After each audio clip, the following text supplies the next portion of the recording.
నేటి సమాజంలో ఇంగ్లీషు ఎంత అవసరమో నిన్న కంచా ఐలయ్య గారు సోమాజిగూడ ప్రెస్ క్లబ్‌లో ప్రెస్ మీట్ పెట్టి చెప్పడం జరిగింది. సో, ఇంగ్లీషు నేర్చుకుంటే దానివల్ల ఉపయోగాలేంది? ఇప్పుడు ప్రెజెంట్ గూడా మన సమాజంలో మాక్సిమం గూడా అగ్రవర్ణాలే ఇంగ్లీష్ నేర్చుకొని వాళ్ళే అభివృద్ధిలో ఉన్నారు తప్ప, సో, మనలాంటి దళితులు, ఎస్సీ, ఎస్టీ, బీసీలు ఇంగ్లీష్ విద్యకు దూరమై వాళ్ళు ఇంకా వెనుకబడిపోతున్నారని చెప్పి ఆయన క్లియర్‌గా చెప్పడం జరిగింది. దానికి సంబంధించిన వార్తను ఒకసారి చూసే ప్రయత్నం చేద్దాం. ఇంగ్లీష్ చదివిన కులాలే ముందున్నాయి. ఆ భాష ఎక్కువగా చదువుతున్నది బ్రాహ్మణులే, వైశ్యులే, కంచా ఐలయ్య.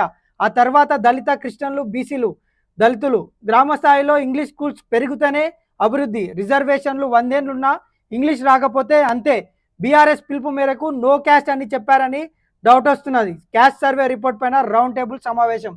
సో, రాష్ట్రంలో ఇంగ్లీష్ భాష చదువుకున్న అగ్ర కులాలే అన్ని రంగాల్లో ముందున్నాయని తమ సర్వేలో తేలిందని ప్రొఫెసర్ కంచా ఐలయ్య చెప్పాడు అన్నారు. క్యాస్ట్ సర్వేలో భాగంగా తాము ఇంగ్లీష్ మీడియం చదువు ఏ కులానికి ఎక్కువ దక్కుతుందని సర్వే చేయగా ముందు బ్రాహ్మణులు 77%, తర్వాత కోమట్లు, వైశ్యులు, వెలమలు ఉన్నట్లుగా గుర్తించామని చెప్పారు. వీరి తర్వాత రాజులు, రెడ్డి, తర్వాత బీసీసీ అంటే దళిత, క్రిస్టియన్లు ఉన్నారని, ఆ భాష చదువుకున్న వర్గాలే ఆధిపత్యం చెలాయిస్తున్నారని క్లియర్గా అర్థమవుతుందని చెప్పారు.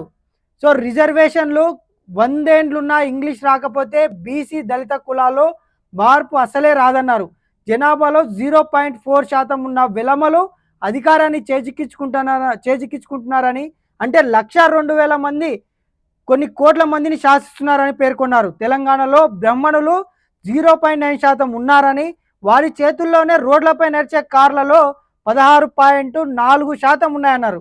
సో, ఒకసారి చూసుకోవచ్చు, తెలంగాణలో నడిచే కార్లలో ఎక్కువగా కూడా 0.9% ఉన్న బ్రాహ్మణుల చేతులనే నడిచే కార్లలో 16.4% ఉన్నాయంటే అర్థం చేసుకోవచ్చు ఏ విధంగా వాళ్ళు అభివృద్ధి చెందుతా ఉన్నారో. అదేవిధంగా అంటే వారు ఆర్థికంగా ఎంత అభివృద్ధి చెందారో తెలుస్తుందని చెప్పారు. మన రాష్ట్రంలో ఇంగ్లీష్ మీడియం చదువులు గ్రామ స్థాయిలో మరింత పెరగాల్సిన అవసరం ఉందని అభిప్రాయపడ్డారు.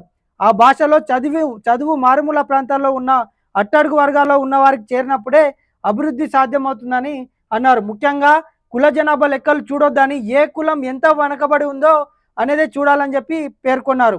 ఇంగ్లీష్ నేర్చుకునే వారిలో ఆదివాసీల తర్వాతే తన కులస్తులైన కుర్మలు కూడా ఉన్నారని చెప్పి, రిజర్వేషన్లు ప్రైవేట్ సెక్టర్కు మారుస్తున్న క్రమంలో జాబ్స్ ప్రైవేట్ సెక్టర్లో రావాలన్నా గ్రామ స్థాయిలో ఇంగ్లీష్ మీడియం స్కూల్స్ కోసం పోరాడాలని చెప్పారు. ఇంగ్లీష్ ఎక్కువగా వచ్చిన వాళ్ళే అమెరికా, యూరప్ పోతున్నారని, రాని వాళ్ళు దుబాయ్, గల్ఫ్ పోతున్నారని చెప్పి పేర్కొన్నారు.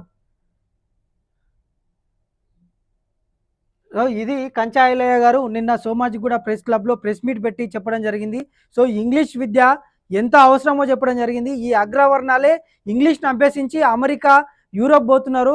ఇంగ్లీష్ రాని మన దళిత వర్గ బిడ్డలు, బీసీ బిడ్డలు ఇక్కడ మామూలు దుబాయ్, గల్ఫ్‌లలో పోయి కూలి కార్మికులాగా పనిచేస్తున్నారని చెప్పి వాపోతా ఉన్నాడు.